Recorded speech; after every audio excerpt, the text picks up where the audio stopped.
When you decide to have your rig ceramic coated at National Indoor RV Center, regardless of the location you go, the first thing that's going to happen is you're going to have to meet with your paint and body shop advisor at that location and walk around and kind of mutually decide what level of paint correction are you going to do to your coach before you finally seal it with the ceramic coating product. Now, what I mean by paint correction is, for instance, how badly faded or sun damaged is your paint, and that would determine on what level of rubbing compound they would actually have to start out with, because remember, they want to end up with the same level of polish in the end right before they put the ceramic coating on. But where the costs can start to escalate over and above the regular price of the ceramic coating is the heroics or repairs that you have to do with any chips or dings or scratches or tree branches that really might bother you. Now, based on the age of our coach, this paint job that you're looking at is actually 10 years old. And we wanted to give Myles a birthday present and kind of set us in place for the next 6 or 7 years of RVing. And we wanted to protect and preserve what we had.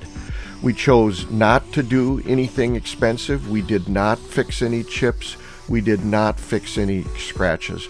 All we did was use the level of rubbing compound that National Indoor recommended to bring the paint surface up to the best condition we could, brightness and color, before it was protected and preserved with the ceramic coating process.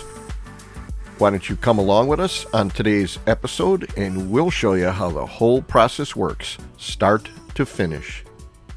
So we got lucky this morning. We got a surprise call.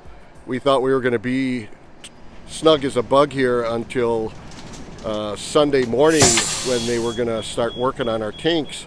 But they're actually pulling us now out from under the awning and going to be going to the wash bay to get us ready for ceramic coating. It's kind of nice as it comes off the roof, they're washing it off the sides.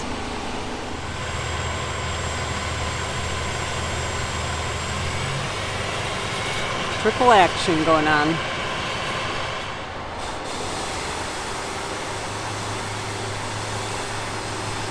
It's Sunday in the paint booth area, about 1 p.m. and apparently the crews don't work on Sunday here.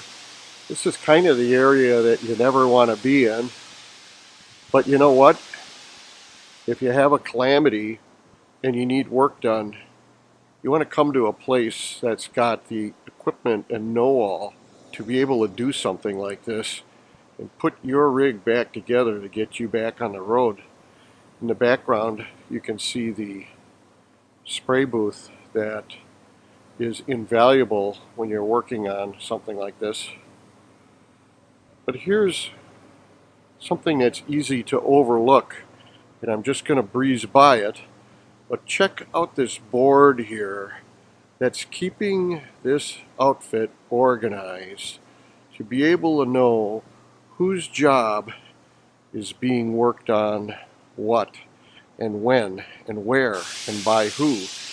And that's your best chance at getting something done as on time as it can be.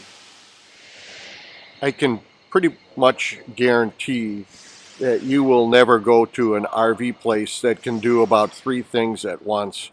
So here we have, today we're working on getting all the componentry lined up for being able to put in my water tank back in, so then we can put the gray tank back in. We had the rig washed. They did such a nice job.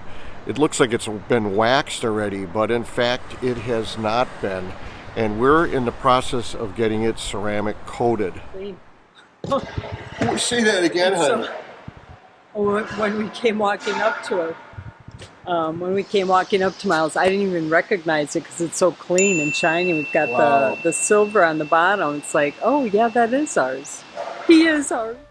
So what we're trying to do here is show you the up and down scratches and the circular swirl marks that basically we have accumulated in our paint job over the 6.5 years that we've been full-time RV.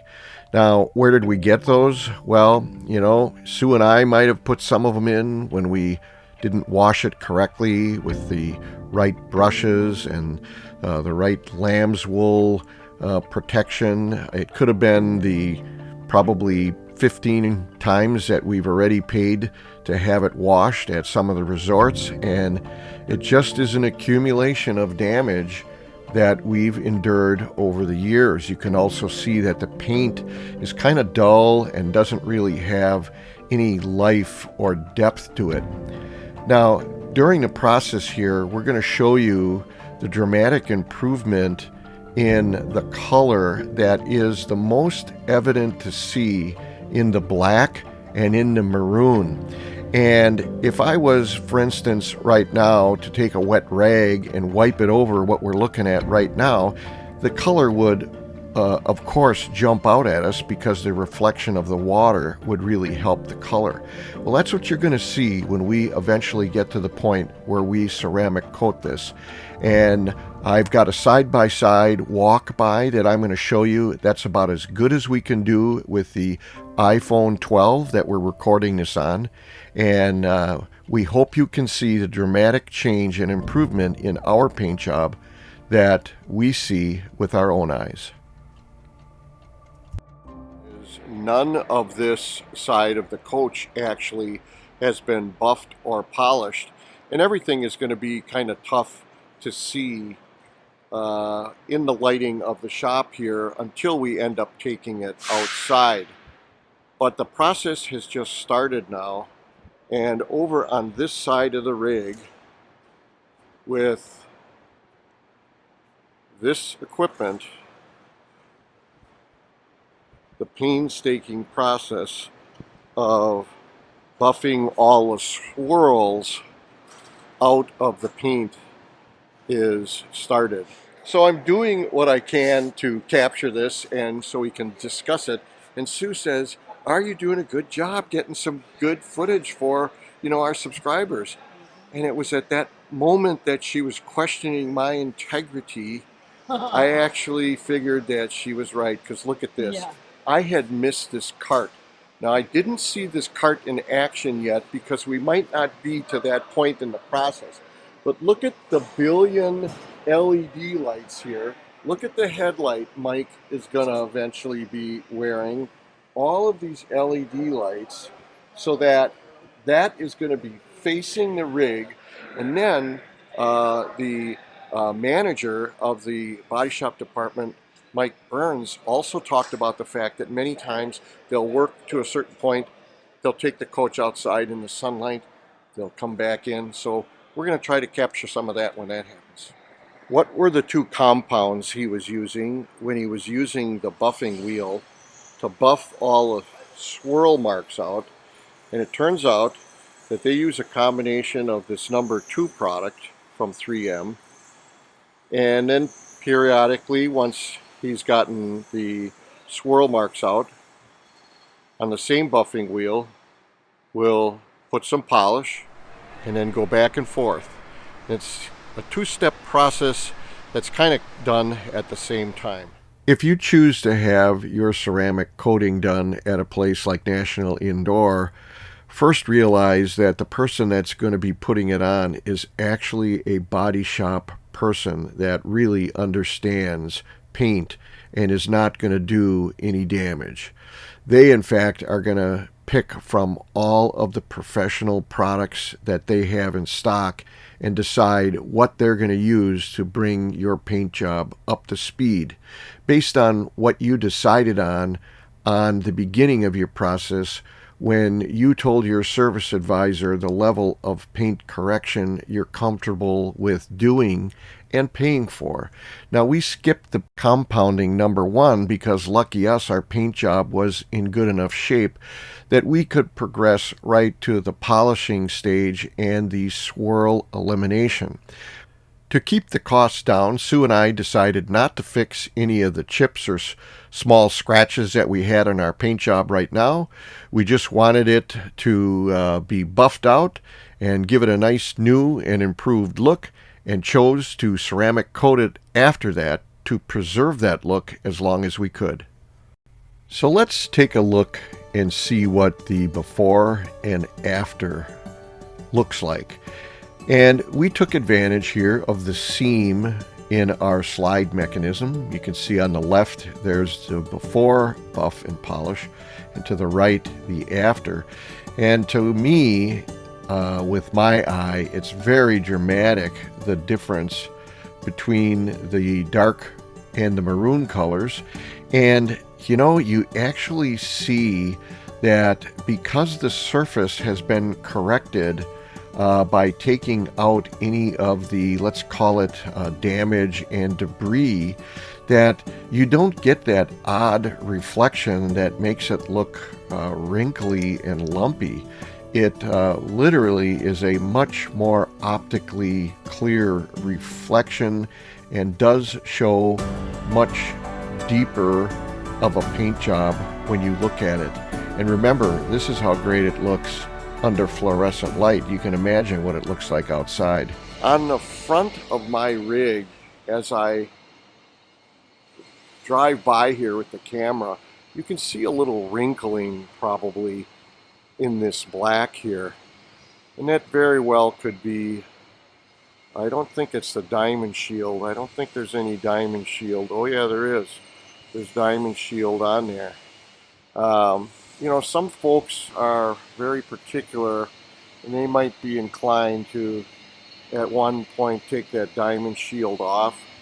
We're trying to be realistic to what our income level is, and we just leave that on there. We haven't had any body work done or any spots replaced, or I should say dabbed with any type of touch-up paint. We just didn't want to spend any additional money. We just wanted to take the opportunity to have it professionally cleaned and the paint professionally polished, and then the Xpel ceramic product put on by somebody that knew what they're doing, and more importantly had the right environment to do it in. You don't want to do this outside when the temperature is wildly all over the place. You certainly can't have any rain interrupting you while you're doing it. You don't want a bunch of debris and dust and pollen and little helicopters and seeds flying around. So it doesn't get any better than to be in a place that's climate controlled like this. So here's how the first stage turned out. The polishing of all of the scratches out. Actually, this is not polishing, this is the buffing. And all of the swirl marks and scratches in the dark colors is where it really shows up, have been taken out. Remember, you're looking at a 2014 Newmar Dutch Star, so this kind of shows you what your rig can begin to look like again if you do this process. Sue, this is literally the ceramic part now. Yeah. Oh, it is. And Sue, Mike. Hey Sue, how you doing? Mike, Sue. Nice to meet you. You too. And whatever section you're doing, exactly what are you doing now? So I've already done your doors. Okay. So once all I do is I kind of just leave myself alone like I was doing last time. So with this line, you got to be a little bit way more careful, because if you don't wipe all the ceramic off, it gets hard to take it off. Well, so the line that I leave kinda is gonna be very thick, and I kind of come down here and judge it like that. Yeah. Because you don't want to leave a chunky line like I did with the wax. Okay, so with this part, I just kind of try to just keep a little visual way of where I'm going. Mm-hmm. But now you can kind of feel the difference. So once it takes 72 hours to get all the way dry, but you can feel the difference because where it's done. Yeah, Feel your door. Yeah, I'm dragging here, Yeah. and I'm like, Smooth. Wow. So these two products here, why is there a little bottle and a big So this bottle? this is the boost. So this is like what I use to wipe down. So this is Xpel. So this is ceramic boost. So say I'm finna wipe down an area and it looks like it got a little bit of wax or something on there. So I'll wipe the area. I'll spray this and just wipe the area, making sure that it's totally clean. Before you do that? Before I do that, this is just the same thing. It's just a ceramic, just a cleaner in a way. And then this is actually the ceramic coating. So this is for the paint. And then the PPF, which would be your diamond shield that's in the front. So are you saying that this bottle right here is going to do the whole rig? No. It's going to probably take me about 3-4 of those bottles. Oh, okay. But that little bottle does go a long way. This bottle comes in this little kit here. Yes, it's sir. like buying an iPhone. It's got such a nice box. Yeah, and that little bottle is $300. You're kidding. Yeah, so it's like the ceramic on the towels. You want to make sure you're using clean microfiber towels, brand new towels. And you're going to go through tons of towels because once you start wiping it off, you start seeing like it kind of like the cleaner the towel, the easier it comes off. Once the towel gets kind of contaminated with it kind of just spreads over. Okay. It's hard to get it off. So you're basically doing a section that isn't much bigger than this, and we'll show that on camera. And you literally watch it, and when it changes sheen, it comes right off. Start wiping it off. Yes, and you can leave it on too long, and it would be hard to get off. You gotta basically start like kind of buff it off a little bit. Yeah. So once it kind of gets on there, so I done had it to where once I take it into the sun, sometimes it might be like little blotchy marks because the light. That's why I got this light too. The lighting in here and the light outside is completely different. It's night and day. So what I can't see in here, you'll take it outside. It'll look completely good in here. You'll take it outside and that sunlight hit it. And especially in dark colors, it'll get a little blotchy. And so I just come through with a little mini buffer and it have a little wax on it. And that'll kind of like spread the material back out. Kind of drying up right here. So you're blowing on it. Yep, kind of make it activate it faster. So do you go two directions or one direction? I just go one direction. Yeah. Just make sure it's all the whole area is hit. Then I come with a wet towel kinda.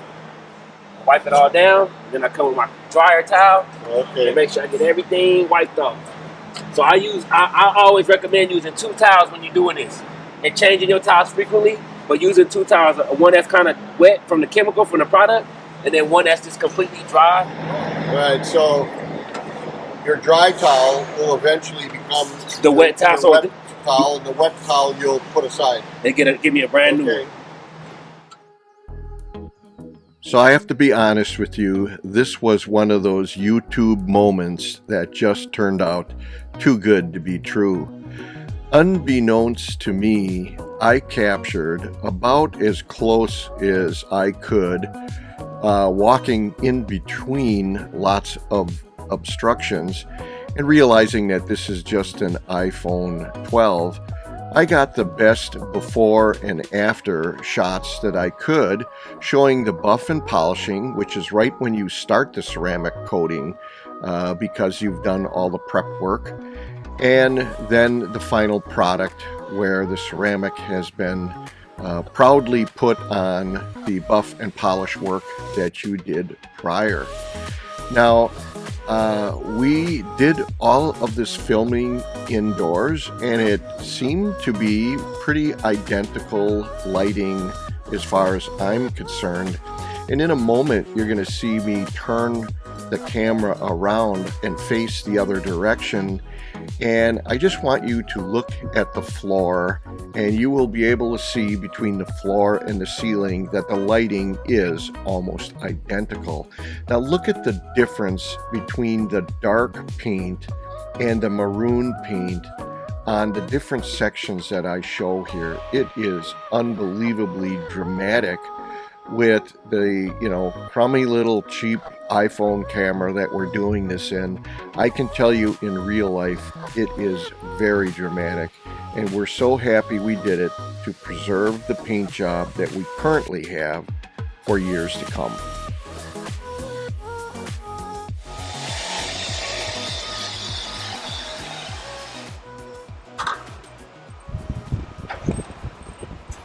would have ever thought you got to buff and polish your windows? You know why I do that, right? It gets all those watermarks off of it. Yeah. And it cleans it up better than just spraying glass cleaner on it. To me, it really cleans the windows. Yeah, because then once you coat it, whatever you got, you got. Yeah. It's always best to get your information from the experts, and Mark and Sue from Our Journey and Myles certainly aren't experts on ceramic coating. But what I can direct you to is the National Indoor RV Center's YouTube channel. They have 2 excellent videos on there that tell you everything you need to know about ceramic coating if you're in fact considering it. I can tell you that the video that I'm going to show you a 45-second clip from right now is the one that was all I had to see to decide that the ceramic coating process was for me. Take a look at this. This is actually going to be our hardness test. So we've talked earlier about how ceramic coating is 4 to 4.5 times harder than something that has not been ceramic coated. This is actually how paint is tested in the industry. A pencil. With a pencil. They take a pencil and they look at the values of that pencil, the lead, and you'll notice every one of them is different. That is degrees of heaviness in the lead. Okay. So what they do is they put that range, and I talked about the automotive range, is 2H to 5H, and the test is really what pencil breaks the paint. Whatever pencil breaks the paint, the pencil just beneath that, that's so how hard it is. Actually going into the paint You itself. will see it and hear it cutting through the paint. Yes, okay. So I hope you enjoyed our episode on showing you what's all involved in having the ceramic coating put on your rig. I think you can see that when you saw all the effort that a person has to put in bringing their paint job back up to speed, that you're probably better off doing this very early in your use and ownership of your motorhome if you are going to be doing it. I would like to invite you to subscribe to the channel so you don't miss out on the upcoming replacement of our 880 amp hours of AGM batteries with 960 amp hours of Lithionics brand lithium batteries built in Clearwater, Florida. We have decided to depart from the usual way other folks have switched over and not use 8 brand B batteries with a spaghetti pile of 4-aught cables. Over the years, I have done plenty of major wiring projects at home, but I was not about to pretend that I knew enough about all of the sophisticated systems that are on board today's late model motorhomes. So we have decided to work with National Indoor RV Centers, Lithionics, and Victron to accomplish a shopping list of things all at once. Lithionics Batteries is the OEM supplier of lithium batteries to various classes of Winnebago RVs, as well as all of the current model year Newmar motorhomes that either come standard with lithium or can be ordered as an upgrade. Our 6.5-year-old AGM batteries and 10.5-year-old Magnum 2800 watt inverter are currently all working fine. But I have come to vastly prefer changing things on my personal timetable and not have all of my repairs happen in places that are inconvenient and make it feel like it's a fire drill. We will lose our overnight battery capacity anxiety and gain daytime dry camping usability by switching to lithium. I am also excited about decreasing my front tire wheel load by 250 pounds due to the batteries weighing less than half as much as the other ones, and allowing for the removal of the 75-pound steel slide-out battery tray. Because we have chosen to work with National Indoor RV Centers, they will work directly with the Lithionics Engineering Applications Group, and together with Victron, they will configure a UL-approved installation plan using all UL-approved components that is right for our particular rig. This is a huge distinction to take note of. Our installation will be one of the safest and most reliable lithium battery upgrades for the luxury motorhome market, and you can rest assured that the system will play nicely with all the other onboard electronic monitoring systems already in our motorhome. So until we get to meet you on the road or in a campground someday, we invite you to join us every Sunday morning on YouTube for another episode of Our Journey in Myles.